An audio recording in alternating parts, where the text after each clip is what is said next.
A family tradition that has been around for 3 generations in my mother's family is a game of football after a big Thanksgiving meal.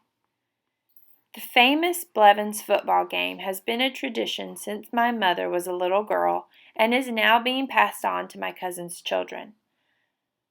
My great uncles fought in World War II, and my grandfather, being the youngest, fought in the Korean conflict. This was something that they brought back from their time in the service. After big dinners, the servicemen would relax with a game of football scrimmage. When they returned home and had families of their own, they decided to continue this tradition. To make the scrimmage even more exciting, my great-uncles attended the University of Alabama and my grandfather attended Auburn University. This became a sort of pre-Iron Bowl game later in my time. The Auburn family versus the Alabama family. This game sometimes became even more intense than the real Iron Bowl. Broken bones, scraped knees, and trips to the ER became a vital part of this tradition.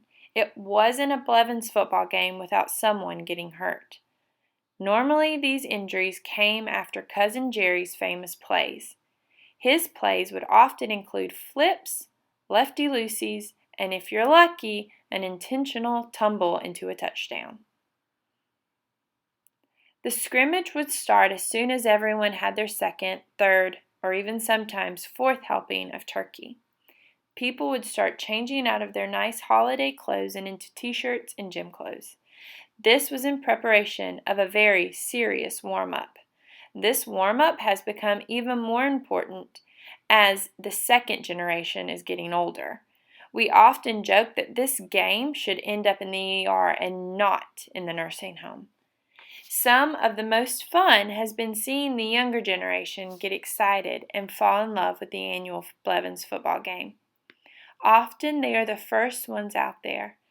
After scarfing down their plate of macaroni and cheese and a roll, preparing for the scrimmage is their favorite part.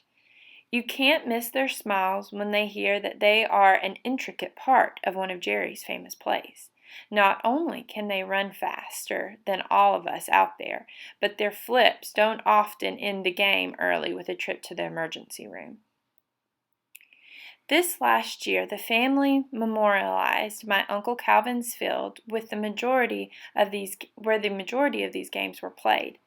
Uncle Calvin passed away last year, and this was the first Thanksgiving without him.